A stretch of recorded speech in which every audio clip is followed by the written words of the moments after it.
مساء الخير عليكم، نهاركم زين. اليوم جبت لكم فطاير خفاف سفنج كيما تحبوا تسموهم، بسيطة جدا، مقادير بسيطة ما تكلفش وبمواد اقتصادية. يعني في كل دار نلقاو خميرة وحليب ومع فرينة، هادو ما يتقطعوش من الدار ابدا. نروحو نجربو طاش كيف نخدموها.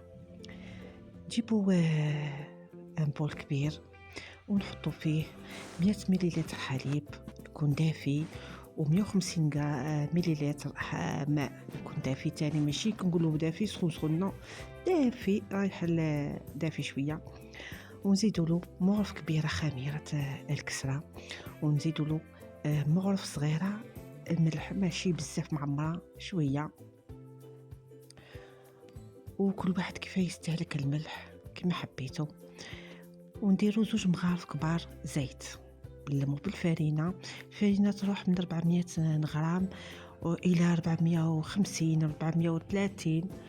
نتوما على بالكم بلي الفرينه كاين عده انواع منها، يعني كل واحد واش يستهلك ويعرف كيفاه يتعامل معها. نمسحوها بشويه زيت باه ما تلصقناش، فقط شويه باه ما تلصقش فقط في البول ولا في اليدين.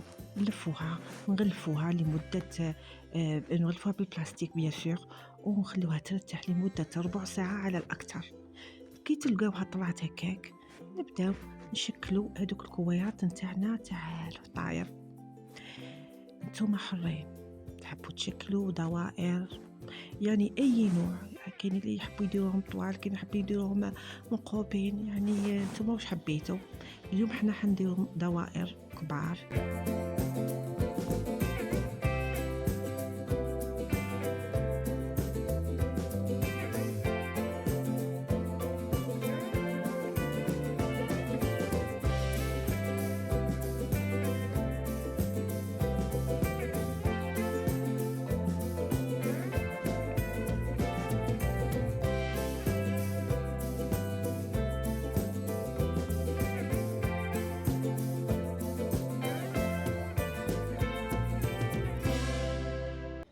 هنا كما مرفين، نحطو الزيت يغلي، نحطو العجينة تاعنا الطيب، الفطاير، ونحمروها على الجهتين، نحيوها ونخليوها تقطر من الزيت، ونكملوا العملية للعجينة الأخرى.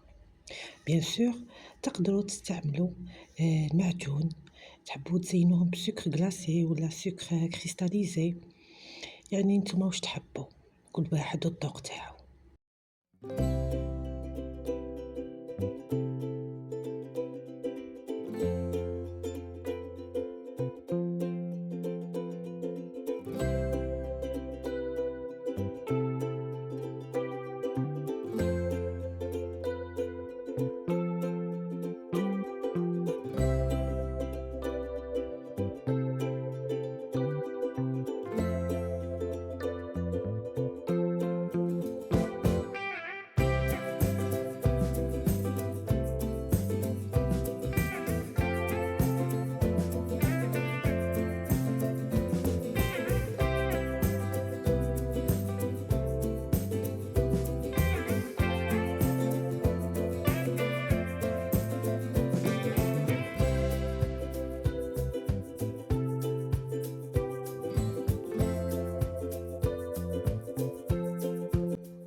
ان شاء الله عجبكم الفيديو، ما تنساوش ديروا لي تعليق وجيم، وان شاء الله حنقدم لكم هاد الايامات نوع جديد تاع قريوش مام حلويات.